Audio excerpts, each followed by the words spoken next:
एक राजा थे। वो राजा नित्य भगवान शिव पर बिल्व पत्र चढ़ाते थे, शिव के बड़े अनन्य भक्त थे। परंतु जिस नगरी के वो राजा थे, उस नगरी में एक शिव का और भक्त रहता था। वो भी परम भक्त था। बहुत ध्यान से सावधानी से सुनिएगा। परम भक्त थे शिव के। उनका मन होता था कि मैं भी शिव के नित्य अर्चना करूं, नित्य उन पर बिल्व पत्र चढ़ाऊं। एक बार उन्होंने विचार किया कि बेलपत्र का सबसे सुंदर वन कहां है।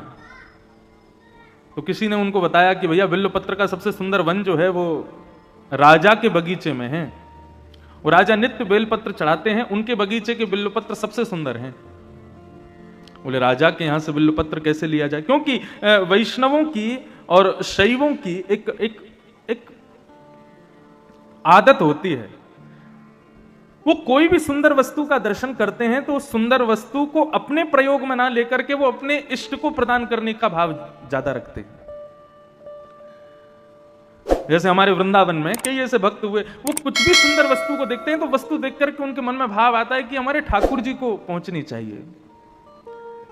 ऐसे कई शैव भक्त हुए, उनके मन में यह भाव होता है कि कुछ भी वस्तु हो वो अच्छी से अच्छी हमारे ठाकुर जी को मिले। आजकल के भक्त कैसे होते हैं, हम अच्छा रहें, हम अच्छा खाएं, हम अच्छा पहने, और ठाकुर जी कैसे भी रहो। मंदिर में जहां ठाकुर जी विराजते हैं वहां पर कई लोगों के यहां तो पंखे भी नहीं होते। क्यों? विचार ही नहीं उठता मन में। लेकिन कई घरों में मैं जाता हूं, वो अपने सुख सुविधा का इतना विचार नहीं करते। वो सोचते हैं हमारे जो सेवाए ठाकुर जी हैं ना, वो सुख से विराजे। ये वैष्णव का स्वभाव है। तो उस व्यक्ति के मन में आता था कि राजा के बगीचे के बिलपत्र चढ़ाया करूं मैं शिव को, तो मेरी सेवा, उससे मैं संतोष मुझे मिलेगा। लेकिन कैसे करूं, इतने सैनिक रहते हैं, इतने सब कुछ रहते हैं। तो उसने मन में विचार किया कि मैं शिव महिम्न स्तोत्र का पाठ करूंगा और इसका पाठ करके अपनी दैवी शक्ति को प्रकट करूंगा। और परिणाम यह हुआ कि शिव महिम्न स्तोत्र का इतना पाठ किया गंगा जल में खड़े होकर के कि उसको अदृश्य होने की शक्ति प्राप्त हो गई। वो जब चाहता तब अदृश्य हो जाता। और उसने उस अदृश्य होने की शक्ति का प्रयोग कहां किया? राजा के बगीचे में जाते और बगीचे में जाके बेलपत्र तोड़ते। जैसे ही सैनिक उसको देखते, सैनिक उसको पकड़ने के लिए आते, तो तुरंत अदृश्य हो जाता और बेलपत्र लेकर के चला जाता, जाकर के भगवान शिव पर चढ़ा देता है। राजा को बड़ी चिंता हुई कि मैं इतने बेलपत्र अपने बगीचे में उगाता हूं शिव की आराधना के लिए, और ये व्यक्ति अपनी दैवी शक्ति से अदृश्य होकर के सारे पत्रों को ले जाता है, मुझसे पहले चढ़ा देता है।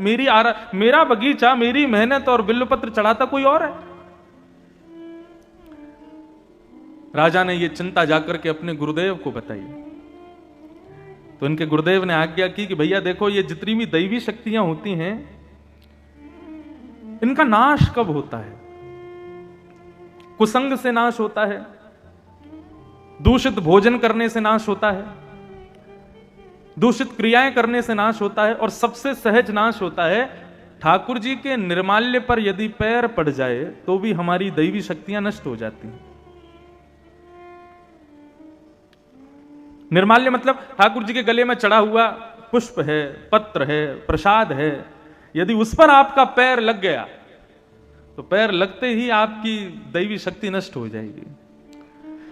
हाँ, केवल इतना है कि जहां मंदिर परिसर है, मंदिर परिसर में अगर चढ़ जाए, पैर कहीं लग जाए ठाकुर जी के निर्माल्य पर, तो दोष नहीं है। मंदिर से बाहर यदि ठाकुर जी के निर्माल्य पर आपने पैर रख दिया तो वो घातक है। आप नेत्र बंद करते हो, ठाकुर जी प्रकट हो जाते हैं, उनका दर्शन होता है, यह भी एक दैवी शक्ति है। लेकिन आपकी भक्ति में, आपकी सेवा में यदि लेश होने लग जाए तो समझ लेना आपने कहीं ना कहीं अपराध तो किया है, किसी निर्माल्य पर चरण तो रखा है।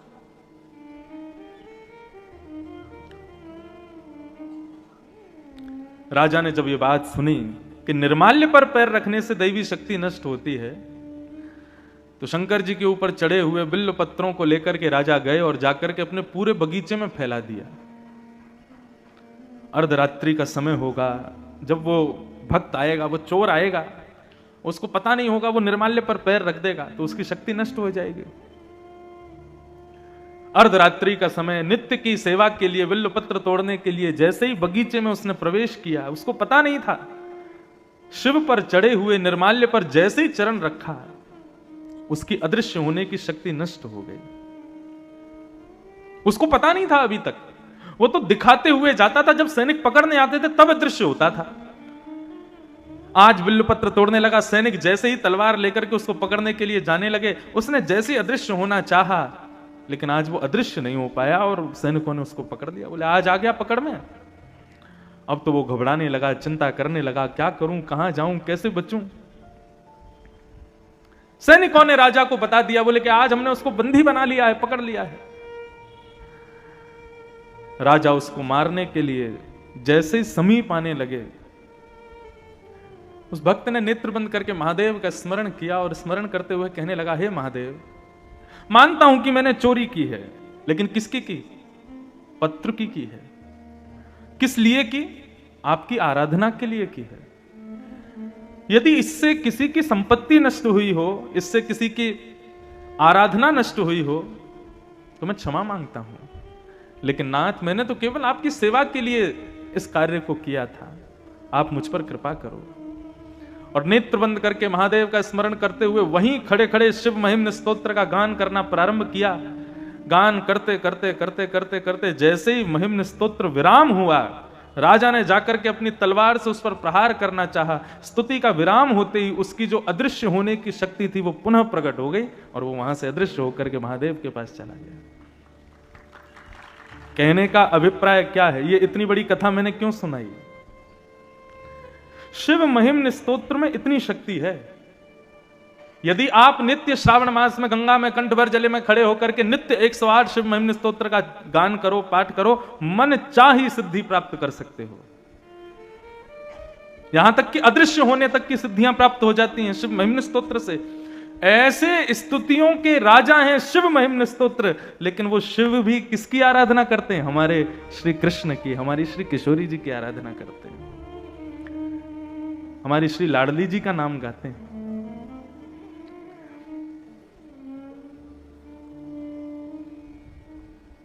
शिव महिम्न स्तोत्र के 108 पाठ, और 108 तो कम बता रहा हूं, 1,00,000 पाठ, एक पुरुष चरण शिव महिम्न स्तोत्र का जितना बल देगा, उतना बल केवल श्री किशोरी जी का एक बार राधा नाम कहने मात्र से प्राप्त हो जाएगा। कहे तो सही। आज सुबह जब मंगला में दर्शन करने के लिए गया, तो मैं तो वही फॉर्मूला अपनाता हूं जो मैं कल कथा में बता रहा था। मैं शिवालय में ओम नमः शिवाय नहीं कहता, मैं शिवालय में जाकर के ठाकुर जी का ही नाम गाता हूं। और आज जैसे ही मंदिर में प्रवेश करने लगा तो श्री कृष्ण शरणम मम, श्री राधे शरणम मम, अपने गुरु मंत्र का आदि का जाप करने लगा। मंदिर में प्रवेश करते ही मेरी माला का एक मन का टूट गया। मन का टूटते ही मैं दुखी नहीं हुआ, मैं प्रसन्न हो गया। क्यों? क्योंकि जैसे ही वो टूटना हुआ, अभिषेक जी साथ में थे, उसका टूटना हुआ और उतने में ही हमारा नाम बोल दिया, बोले आप भीतर चलो। और भीतर जाके जो देखा वो मैंने और अभिषेक जी को ही पता, हम दो ही थे मंदिर में और कोई नहीं था। हमारे सामने ही शिव मानो उवासी लेकर के उठे हों, अंगड़ाई ले रहे हों, दर्शन देने के लिए बैठ रहे हों, वो सब अनुभव हुआ। तो ऐसे महादेव जो सदा सर्वत्र श्री किशोरी जी के ध्यान में रहते हैं, श्री कृष्ण के ध्यान में रहते हैं, श्री राम नाम के सदा आश्रय में रहते हैं, ऐसे शिव हैं। उन शिव की एक काशी नगरी, जहां नजर घुमाऊं मुझे तो वहीं महादेव दिख रहे हैं।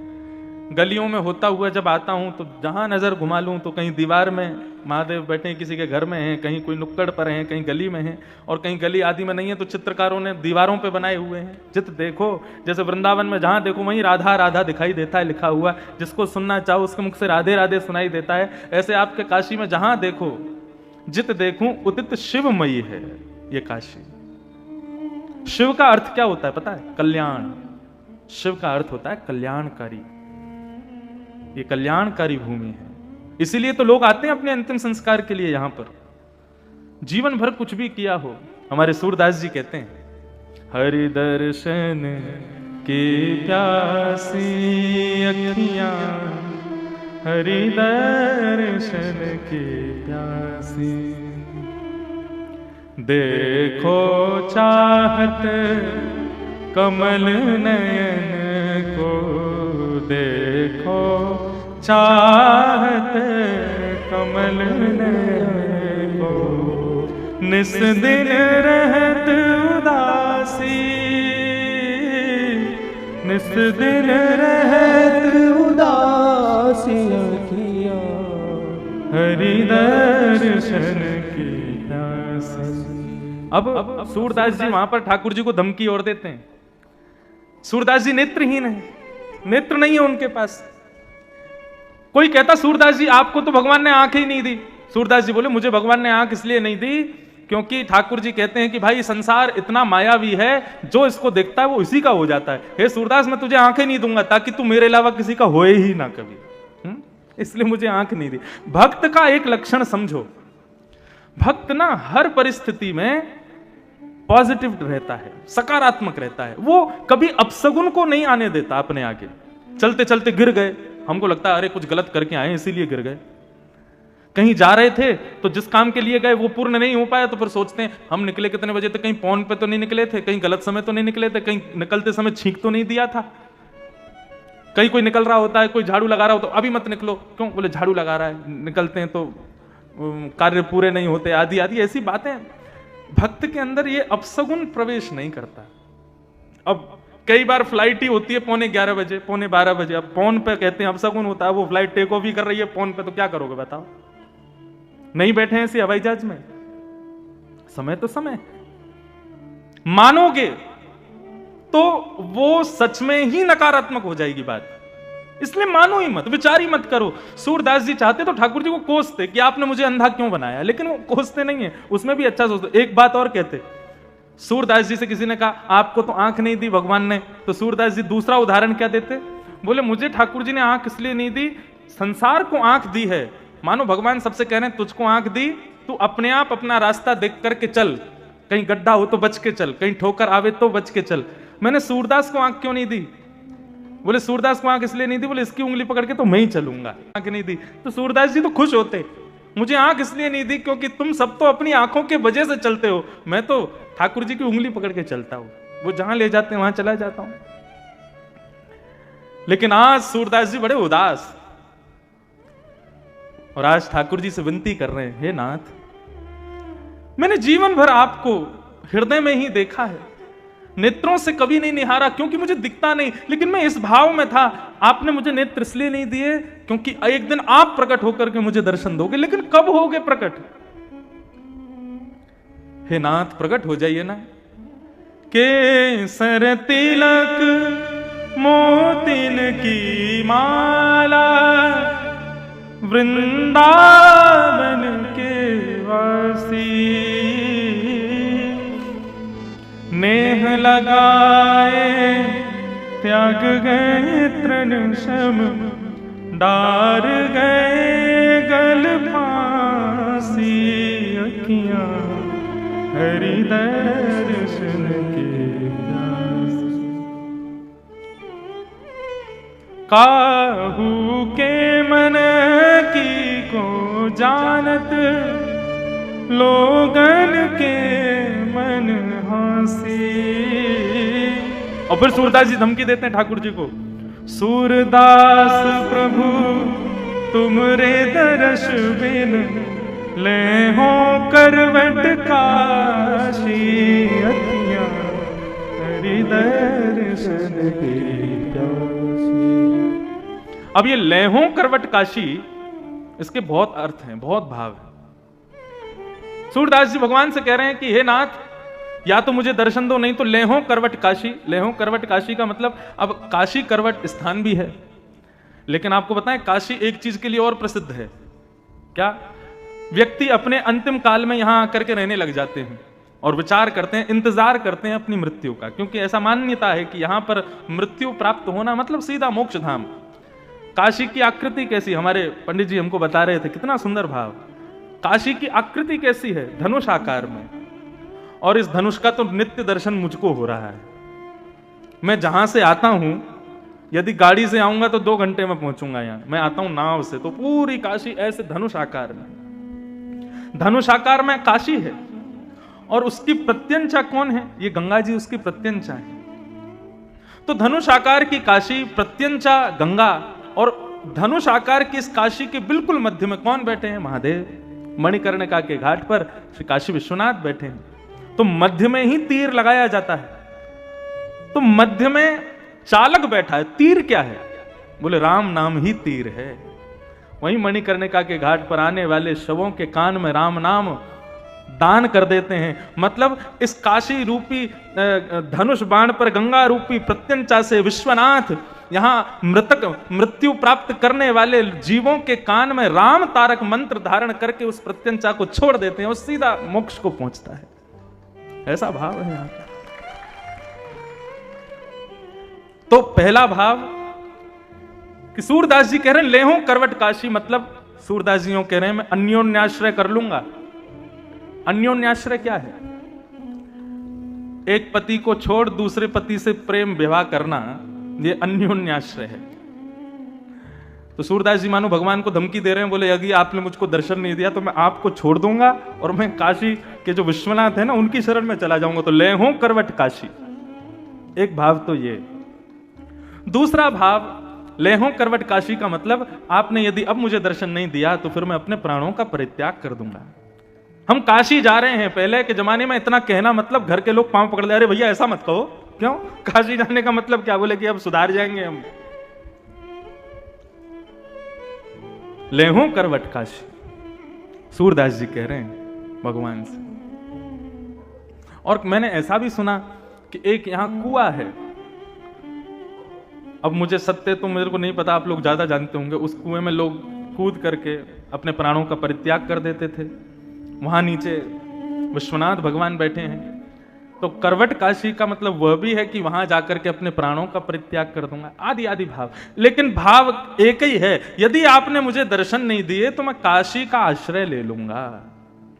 और जैसे ही सूरदास जी ने यह बात कही है, लेहूं करवट काशी, इतने में ही ललित त्रिभंगी वंशीधारी मोर मुकुट धारण किए घुंघराले केश अलकावलियों से सुसज्जित पीतांबरी पहने हुए श्री श्याम सुंदर प्रकट हो गए। जैसे प्रकट हुए तो नूपुरों की ध्वनि हुई, अंग से इत्र की सुगंधी सूरदास का स्पर्श करने लगी। सूरदास जी बोले कौन है मेरे सन्मुख? जैसे ही शब्द सुना सूरदास, सूरदास जी के नेत्र सजल हो गए। बोले नाथ आ गए आप? बोले हाँ मैं आ गया। और जैसे ही सूरदास जी के नेत्रों पे हाथ फेरे हैं और कहा सूरदास नेत्र खोलो। जैसे ही नेत्र खोल करके देखा, सामने ललित त्रिभंगी ठाकुर जी खड़े हैं, मधुर मुस्कुरा रहे हैं, ऐसा सुंदर स्वरूप धारण करके पधारे हैं। ये देख करके सूरदास जी आनंदित हो गए, रोम रोम का दर्शन करने लगे, एक एक अंग का दर्शन करने लगे और सर्वांगीण अंग का दर्शन करके प्रणाम करते हुए ठाकुर जी से कहने लगे अब मुझे फिर से अंधा बना दो। क्यों? बोले अब इन नेत्रों में आप विराजमान हो गए, मेरे प्रत्येक रोम में आप विद्यमान हो गए, अब मैं इन नेत्रों से किसी और को नहीं देखना चाहता। श्रीमद् भागवत में गोपियां कहती हैं अक्षण वताम फलमिदम न परम विदाम। इतना बढ़िया सूत्र गोपियों ने कहा है। गोपियां कहती हैं इन आंखों से स्विट्जरलैंड देखना, न्यूजीलैंड देखना, कश्मीर देखना, कन्याकुमारी देखना, सिंगापुर चले जाना, आदि आदि देश का भ्रमण करके इन आंखों से देखना, तुमने आंख पाकर के कुछ नहीं किया। धन मिले तो धन का सदुपयोग करो। ये आंख मिली है तो इनका सदुपयोग क्या है कि जो काशी विश्वनाथ आज मंदिर में बैठे हैं, एक स्थिर होकर के बैठे हैं, नित्य उनको देखना भी इन आंखों की सार्थकता नहीं है। इन आंखों की सार्थकता कब हो कि जब तुम गंगा के घाट पर, काशी के किनारों पर जब घूम रहे हो तो एक दिन एकांत में वही विश्वनाथ भ्रमण करते हुए तुमको दिखाई दे जाए, तो समझना इन आंखों को पाकर के हमने इनको सिद्ध किया है। गोपियां कहती हैं इन आंखों से यदि श्याम सुंदर को चलते फिरते, मुरली बजाते, आनंद करते, रास विहार करते नहीं देखा तो इन आंखों का तुमने सदुपयोग ही नहीं किया। सूरदास जी कहते हैं अब आंख मिल गई और आंख को देखना जिसको है वो मिल गया, अब मुझे कुछ नहीं चाहिए। जिन नयनन में पी बसे दूजो ना ही समाए, अब मुझे फिर से नेत्रहीन बना दो। हम में और बाकी के वैष्णव भक्तों में अंतर क्या है? हम अपनी प्रत्येक इंद्रिय से संसार को भोगना चाहते हैं। आंखों से सुंदर देख लें, जीभ से सुंदर खा लें, कानों से सुंदर सुन लें, त्वचा का सुंदर से सुंदर स्पर्श कर लें। इसी की भागदौड़ में हम लोग दिन भर लगे हैं। लेकिन जिस दिन आपकी प्रत्येक इंद्रिय या तो हरि या फिर हर के लिए ही प्रयोग करे अपना, उस दिन समझना कि हम पर कृपा हुई है। नेत्र केवल उनका दर्शन करना चाहें, कान केवल उनको सुनना चाहें, त्वचा केवल उनका स्पर्श चाहे, पैर केवल उनकी तरफ ही चलना चाहें, जिह्वा केवल उनके प्रसाद का सेवन करे, नेत्र केवल उनका दर्शन करें, तब समझना अब वास्तविक हमारा जीवन श्रेष्ठ हो रहा है।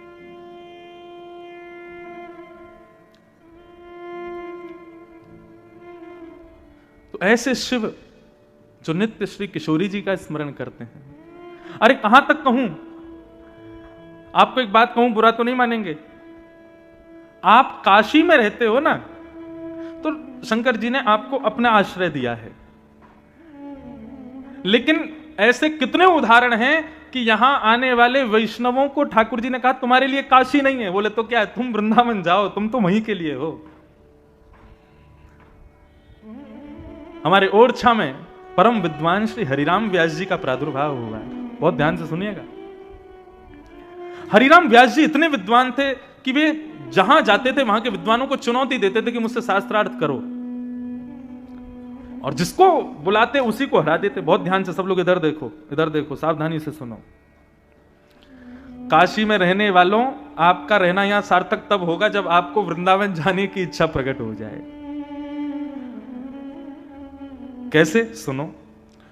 तो श्री हरिराम व्यास जी ने मन बनाया कि अब मैंने पूरे विश्व भर के विद्वानों को हरा दिया, लेकिन अब बारी है काशी की। काशी विद्वानों की भूमि है, विद्वानों में सर्वश्रेष्ठ है। यहां के विद्वानों को यदि हराया तो लोग मानेंगे कि हाँ मैं विद्वान हूं। हरिराम व्यास जी अपने सब चेले चपाड़ों के साथ में काशी आ गए, और काशी में आकर के महाराज उन्होंने ऐलान कर दिया कि यहां के जितने विद्वान हैं सबको चुनौती देता हूं। उत्तर मीमांसा, पूर्व मीमांसा, 4 वेदों में से किसी भी भाव को, किसी भी पुराण को, किसी भी उपनिषद को लेकर के आओ, शास्त्रार्थ करो, मुझे हरा करके दिखाओ, तो मानूंगा मैं काशी विद्वानों की भूमि है। जब यहां के विद्वानों ने उनकी चुनौती सुनी तो आपस में सबने मीटिंग की। बोले कि भैया कौन जाएगा?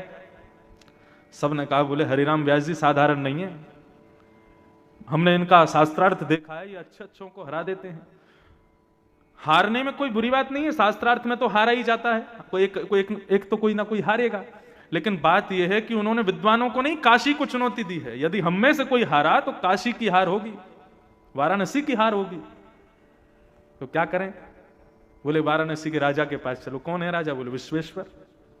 पहुंच गए सब, विश्वनाथ से जाकर के रात्रि प्रार्थना करने लगे, हे विश्वनाथ कृपा करो, ये आए हैं हरिराम व्यास जी, इनसे हमको बचाओ। सब ब्राह्मणों ने जाकर के प्रार्थना की। ब्राह्मण तो प्रार्थना करके चले गए, लेकिन आधी रात में शंकर जी हो चाहे हमारे कन्हैया हो, ब्राह्मणों को दुखी नहीं देख सकते। वैष्णवानाम यथा शंभु, वैष्णवों में तो सर्वश्रेष्ठ हैं शंभु, और वैष्णवों के सर्वधन है शंभु। भगवान शिव ने मन में विचार किया, बोले कि भैया काशी की रक्षा की अब हमारे ऊपर नौक आ गई है। आधी रात में ही एक दीनहीन से ब्राह्मण का भेष धारण किया भोलेनाथ ने, और एक दीनहीन से ब्राह्मण बनकर के, बिल्कुल सादा सरल से ब्राह्मण बनकर के पहुंच गए हरिराम व्यास जी के पास। हरिराम व्यास जी के चेला खड़े थे बाहर, उनसे जाकर के कहा कि महाराज मैं काशी का ब्राह्मण हूं, हरिराम व्यास जी से कुछ पूछने आया हूं। बालकों ने जाकर के बताया, बोले महाराज काशी का कोई विद्वान आया है, देखने में तो दीनहीन सा है लेकिन ब्राह्मण है, विद्वान ही होगा। हरिराम व्यास जी तुरंत उठ करके बैठ के बोले, बुलाओ, शास्त्रार्थ की सब तैयारियां करो। भगवान शिव भीतर गए और जाकर के हरिराम व्यास जी को प्रणाम करके बैठ गए। तो हरिराम व्यास जी ने कहा, शास्त्रार्थ करने आए हो? शंकर जी बोले, नहीं मैं तो शास्त्र ही नहीं जानता, तो अर्थ क्या करूंगा, मुझे तो कुछ भी नहीं पता। मैंने सुना है आप बहुत विद्वान हैं, तो एक प्रश्न था मन में, उसका उत्तर जानने आया हूं। हरिराम व्यास जी बोले, ये कोई समय उत्तर पूछने का? सुबह आना चाहिए था, इस समय तो हम शास्त्रार्थ के लिए बैठे हैं। बोले अच्छा तो आप मेरे प्रश्न का उत्तर दे दीजिए, उसके बाद हम शास्त्रार्थ कर लेंगे। बोले पूछो क्या है तुम्हारा प्रश्न। भगवान शिव बोले महाराज मैं ये जानना चाहता हूं कि विवेक किसे कहते हैं।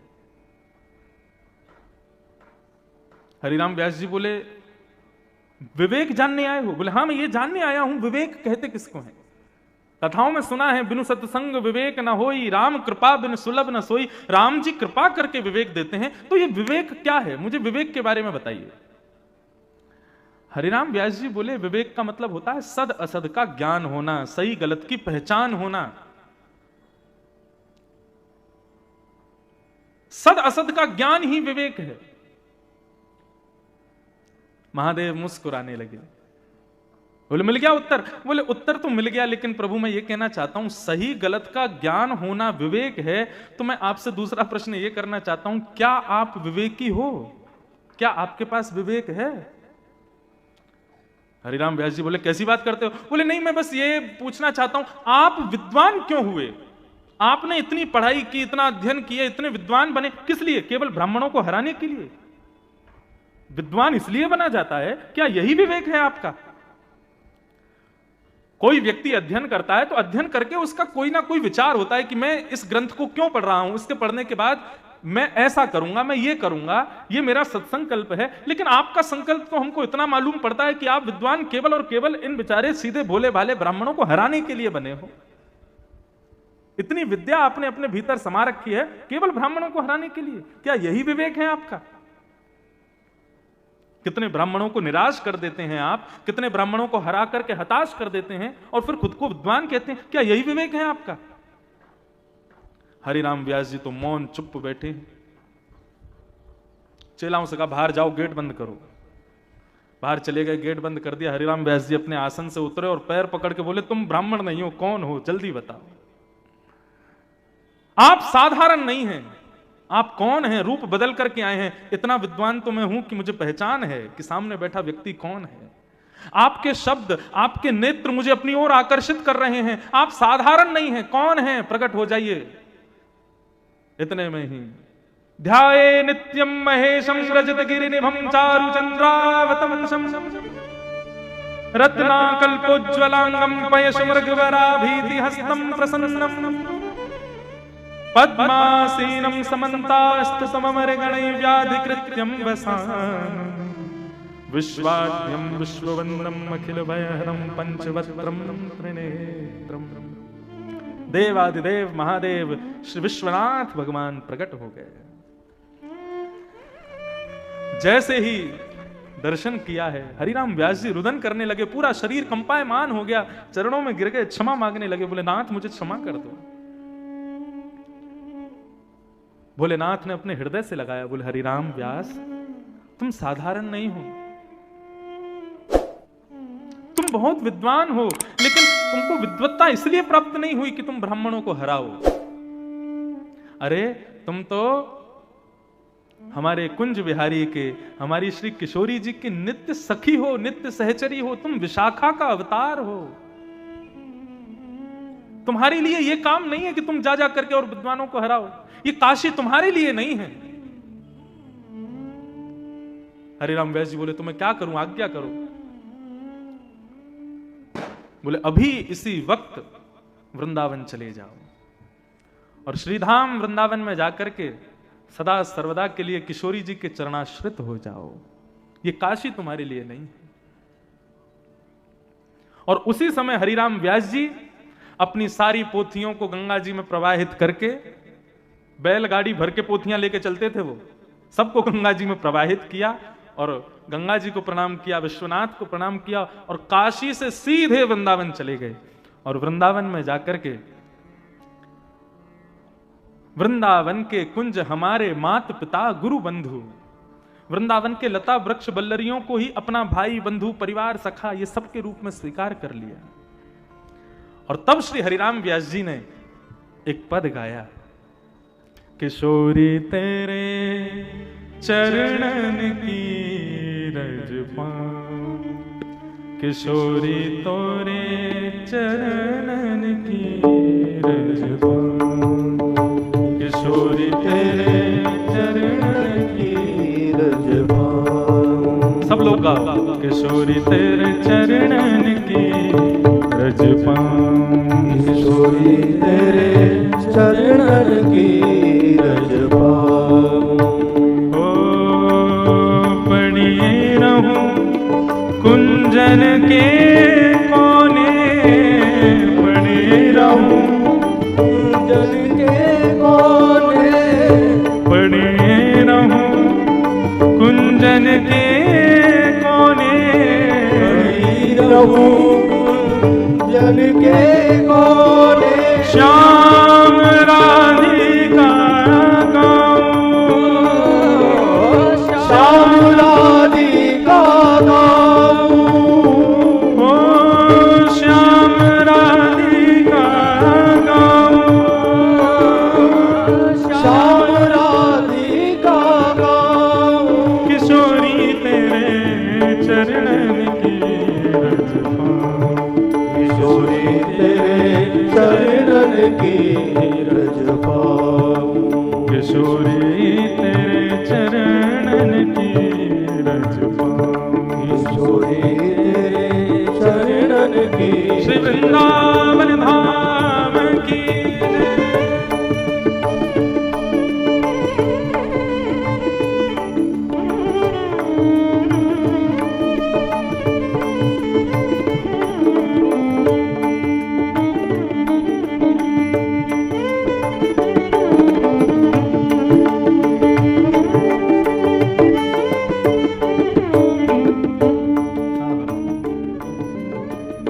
यारज को ब्रह्मादिक तरसत, यारज को ब्रह्मादिक तरसत, यारज को ब्रह्मादिक तरसत, यारज को ब्रह्मादिक तरसत। सूरज शीश चढ़ाओ, सूरज शीश चढ़ाऊं। किशोरी तेरे चरणन की रज पाऊं, किशोरी तेरे चरणन की रज पाऊं। किशोरी तेरे चरणन की रज पाऊं, किशोरी तेरे चरणन की रज पाऊं। श्री हरिराम व्यास जी वृंदावन में रहने लगे और इन्हीं विश्वनाथ की आज्ञा से चले गए। आज मन में भाव आया, जब प्रातःकाल ब्रह्म मुहूर्त में दर्शन कर रहा था, तो जब विश्वनाथ का दर्शन कर रहा था तो दर्शन करते करते मानो ऐसा भाव लग रहा था कि वो नित्य उच्चारण कर रहे हों, ब्रज जाओ, ब्रज चले जाओ, ब्रज में निवास करो। वो बात अलग है कि मैं जब से आया हूं मुझे काशी ब्रज जैसी लग रही है, मुझे यहाँ वृंदावन जैसा ही लग रहा है। गली मोहल्लों में जब घूम रहा हूँ, यहाँ के लोगों को जब देख रहा हूँ, श्री गंगा जी का जब दर्शन करता हूँ तो ऐसा लगता है कि हमारी यमुना जी बह रही हूँ। गलियों का दर्शन करता हूँ तो ऐसा लगता है कि यही कुंज गली है, यही श्याम गली है, यही श्री किशोरी जी की गली है, यही छिपी गली है। यहाँ के लोगों का दर्शन करता हूँ तो ऐसा लगता है ये ब्रजवासी घूम रहे हैं। काशी में और ब्रज में ज्यादा अंतर नहीं है। लेकिन एक बात बिल्कुल निश्चित रूप से समझ लीजिएगा, मैं कोई स्थान की महिमा बढ़ाने या घटाने की बात नहीं कर रहा हूं, लेकिन विश्वनाथ जब प्रसन्न होंगे ना तो यही आज्ञा करेंगे कि ब्रज चले जाओ, ब्रज में रहो। तन से भले ही काशी में रहो, लेकिन मन से श्री राम वृंदावन के हो जाओ, वृंदावन चले जाओ। यूं ही नहीं उन्होंने भेज दिया हरिराम व्यास जी को हमारे वृंदावन में। व्यास स्वामी ने की छवि निरखूं, व्यास स्वामी की छवि निरखूं, विमल विमल यश गाऊं, विमल विमल यश गाऊं। किशोरी तेरे चरणन की रज पाऊं, किशोरी तेरे चरणन की रज पाऊं। श्री राधे तेरे चरणन की रज पाऊं, श्री राधे तेरे चरणन की रज पाऊं। श्री श्यामा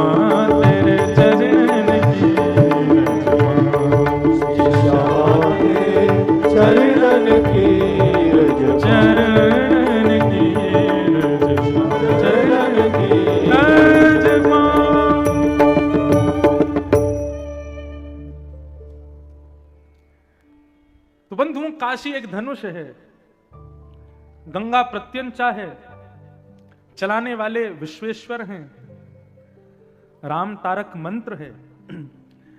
लेकिन ये बाण दो जगह चलाया जाता है, या तो वैकुंठ की ओर या फिर ब्रज वृंदावन की ओर। या तो यहां से वैकुंठ को प्रस्थान कराते हैं महादेव, या फिर श्रीधाम वृंदावन पहुंचाते हैं। और जो अधिकारी हैं उनको पहुंचाया है। ना जाने कितने हरिराम व्यास जी जैसे कितने अधिकारी काशी में आए और श्रीधाम वृंदावन को प्रस्थान करे। धर्म सम्राट स्वामी श्री कृपात्री जी महाराज भले ही तन से काशी में रहते थे, लेकिन मन से सदा श्री श्यामा श्याम के रास बिहार की अनुपम उस माधुर्य में सदा सदा वो रहते थे। उनको तो कई लोग साक्षात महादेव का स्वरूप मानते थे।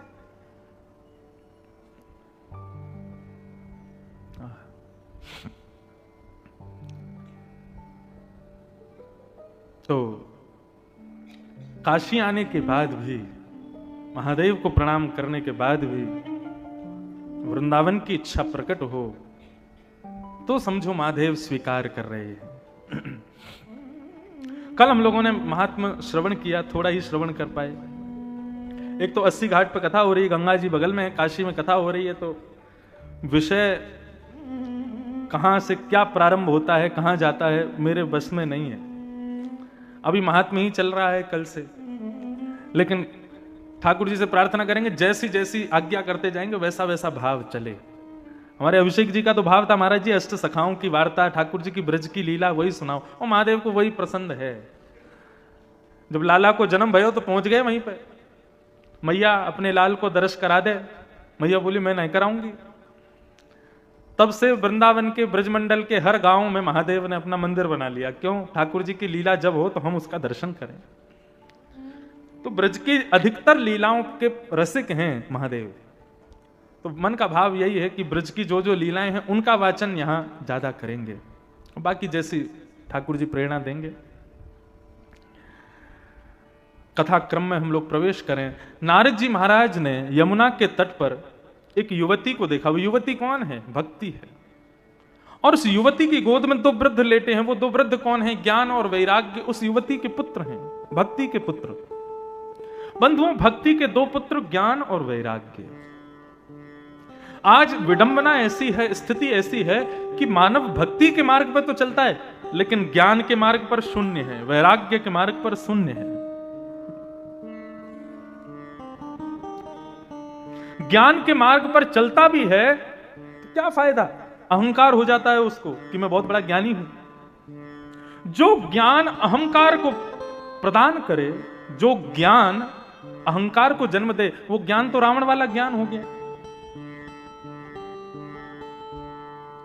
ऐसा ज्ञान नहीं। ज्ञान का मतलब जो अभी अभी मैंने बताया, जो महादेव ने हरिराम व्यास से पूछा, विवेक युक्त ज्ञान, सद असद का ज्ञान होना चाहिए। क्या सही है क्या गलत है। आपको सत्य बताऊं, कोई ज्यादा पढ़ा लिखा ना हो, ज्यादा उसने यूनिवर्सिटी ना पढ़ी हो, ज्यादा स्कूल ना गया हो, लेकिन वो व्यवहार समझता है, वो जानता है कौन से स्थान पर जाना चाहिए, क्या करना चाहिए, क्या नहीं करना चाहिए। इतना विवेक यदि उसके पास है ना, तो बहुत पढ़ने वाले से लाख गुना अच्छा है।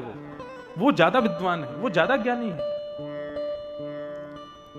आजकल स्थितियां क्या हो गई है, बहुत ध्यान से सुनिएगा। जो आगामी जनरेशन है, हमारी आगामी पीढ़ी है, माता पिता किस चीज पर ज्यादा फोकस कर रहे हैं? अच्छे स्कूल में पढ़े, अच्छी यूनिवर्सिटी में पढ़े, अच्छे कॉलेज में जावे, अच्छे ट्यूशन टीचर से पढ़े, लेकिन यह विचार नहीं करते कि उसको विवेक कहां से मिलेगा, उसको संस्कार कहां से मिलेंगे। और हो रहा है, हमारी आगामी जनरेशन, हमारी आगामी पीढ़ी संस्कारों से, विवेक से विमुक्त हो रही है। देव दिवाली है, मैं फ्लाइट में आ रहा था, मेरे बगल में बीएचयू का एक विद्यार्थी बैठा था और एक प्रोफेसर भी बैठे थे। तो मैंने उनसे बस ऐसे प्रश्न किया, देव दिवाली क्यों मनाई जाती है? उसके पास उत्तर नहीं था देने को, रहने वाला काशी का। मुझसे क्या कहता, बोले देव दिवाली पहले तो नहीं होती थी, अभी प्रचलन हो गया है, अयोध्या में जब से होने लगी। मैंने अच्छा काशी की देव दिवाली आज की प्रसिद्धि है, वो कब से प्रसिद्ध है? अब हम बताएं, देव दिवाली का बहुत सारे अर्थ हैं, लेकिन एक अर्थ यह भी है कि जब देव सो जाते हैं, जब नारायण शयन में चले जाते हैं, तो विश्व के पालन का कार्यभार दे देते हैं महादेव को। जब देव शयन करते हैं तो पूरे विश्व का पालन करते हैं महादेव, लेकिन जब देवों के उठने की बारी आती है, देव उत्थान एकादशी आती है, तो उस काल में दिवाली के समय पर सारे देवता अपना कार्यभार वापस लेने के लिए महादेव के पास आते हैं। वरुण तुम अपना काम लेके जाओ, सूर्य तुम अपनी नौकरी वापस लेके जाओ, सबकी हमने संभाली इतने दिन तक, अब तुम लोग जाओ वापस सब करो। तो सारे देवता कहां आते हैं? महादेव के घर आते हैं। और घर कहां है? बोले काशी है। तो काशी में आकर के सब अपनी अपनी ड्यूटीज पर फिर से लगने के लिए उनको प्रणाम करने आते हैं, इसलिए देव दिवाली का उत्सव होता है। अनेक भाव हैं, लेकिन एक भाव ये भी है। अब ये बात आज के बच्चों को क्यों नहीं पता? मैं पहले दिन 80 घाट पर आया, 80 घाट की इतनी महिमा सुनी। श्रीमद वल्लभाचार्य जी यहीं से गंगा में प्रवेश कर गए और सूर्य की किरणों में विलीन हो गए। मानस के रचयिता श्री गोस्वामी तुलसीदास जी महाराज का भी यहीं पर देवगमन हुआ। लेकिन बाहर 80 का स्वरूप देखो आप, क्या हो रहा है बाहर। आजकल के युवान खा रहे हैं, पी रहे हैं, आनंद कर रहे हैं, पिकनिक मना रहे हैं, उल्टे सीधे खाना पीना कर रहे हैं। 80 घाट का जो स्वरूप ग्रंथों में हमने सुना, जैसा हमने पढ़ा, वैसा बाहर दिखता है? नहीं दिखता, क्योंकि हमने हायर एजुकेशन पर ध्यान दिया, हायर विवेक कैसे प्राप्त हो इस पर ध्यान नहीं दिया। बालक एक हाथ से पैर छूते हैं, एक हाथ से पैर छूने से किए गए सारे पुण्य नष्ट हो जाते हैं। कभी भी किसी के पांव स्पर्श करो तो दोनों हाथों से करो, और नहीं तो भैया दूर से ही प्रणाम किया करो, पैर छूने की जरूरत ही नहीं है। कौन बताए ये बात बालकों को? कई बातें हैं, लेकिन इन विषय पर जाना नहीं चाहता। तो मेरा कहने का मतलब यह है, भक्ति पर सबका जोर चलता है, लेकिन उसके पुत्र ज्ञान और वैराग्य को कोई स्वीकार नहीं करता। ज्ञान का मतलब यह नहीं कि तुमको बहुत नॉलेज हो, ज्ञान का मतलब केवल इतना है कि तुम विवेकवान हो। और विवेक कहां मिलता है? सत्संग में मिलता है। बिनु सत्संग विवेक ना हो। विवेकी हो जाओ, वही ज्ञान है। और वैराग्य क्या है? वैराग्य का मतलब पत्नी को छोड़ दिया, बच्चों को छोड़ दिया, माता पिता को छोड़ दिया, पूरे परिवार खानदान को छोड़ दिया और पहुंच गए कहां? कैलाश में जाकर के, बद्रीनाथ में जाके भजन करने लगे। वो वैराग्य है, लेकिन उच्च वैराग्य नहीं है। वस्तु का त्याग करके वैराग्य धारण करना वो उचित वैराग्य है, वो वैराग्य है, लेकिन उच्च वैराग्य नहीं है। उच्च वैराग्य क्या है? वस्तु के मध्य में रहकर के भी उसके प्रति आसक्ति ना होना, ये उच्च वैराग्य है। हम कचौड़ी नहीं खाते, हम रसगुल्ला नहीं खाते, हम समोसा नहीं खाते, तो क्या करते हैं? उस गली में ही नहीं जाते जहां पे कचौड़ी बनती है। क्यों? कहीं देख लिया तो मन कर आएगा, घूम के जाते। तो ये उचित है कि महाराज कचौड़ी जहां सिक रही है वहीं से जा रहे हो, लेकिन जीप पर कंट्रोल है कि इसको कितनी भी सिक रही हो खाऊंगा ही नहीं मैं। ये उचित वैराग्य है ना? वस्तु सामने हो फिर भी तुम्हारा मन ललचाए ना, ये वैराग्य उचित है। कि वो राह पे ही नहीं जाओगे जहां पर वो बन रही है। क्यों? तुमको खुद पे विश्वास ही नहीं है कि मेरा मन फिसल सकता है। वैराग्य क्या है? वस्तु का त्याग नहीं, वस्तु में जो ममत्व है उसका त्याग करो, ये वैराग्य है।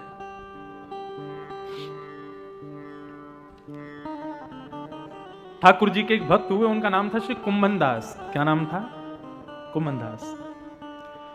कुंभन दास जी जब गाते थे ना, तो जिस राग को वो गाते थे वो राग सामने खड़ा हो जाता था हाथ जोड़ करके, और नेत्रों से आंसू बहाता रहता था। वो कृतकृत्य मानता था स्वयं को जब कुंभन दास जी उसको गाते थे। और क्या कहें महाराज, कुंभन दास जी जब गोवर्धन पर्वत पर जाते थे तो कई राग रागनियां साधारण सा रूप धारण करके आते और आकर के उनसे प्रार्थना करते, कभी हमको भी सेवा में लीजिए, कभी हमको भी गा दिया कीजिए।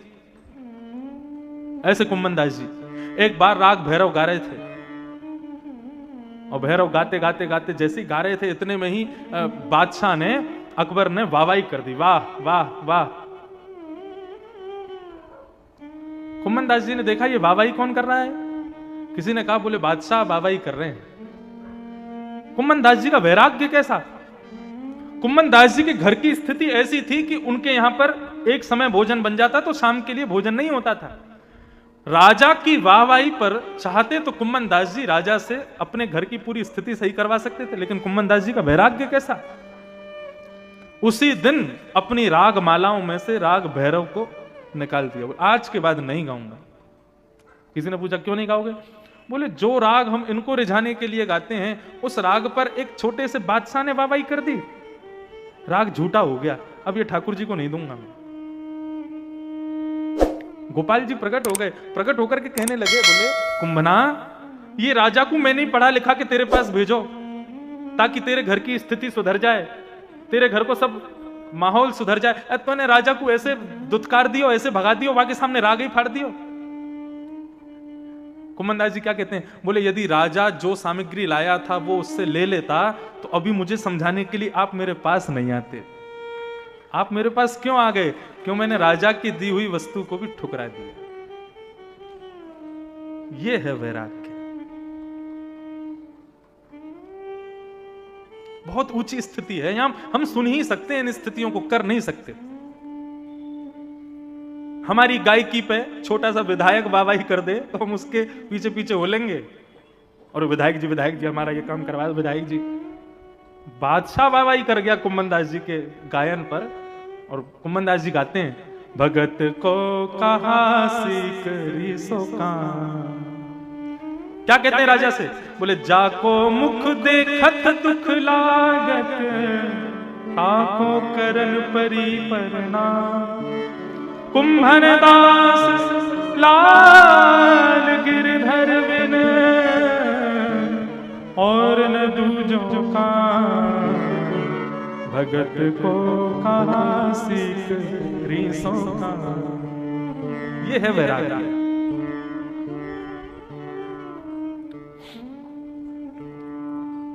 तो वैराग्य और ज्ञान जब इन दोनों से युक्त हम होते हैं तब हमारी भक्ति प्रकट होती है।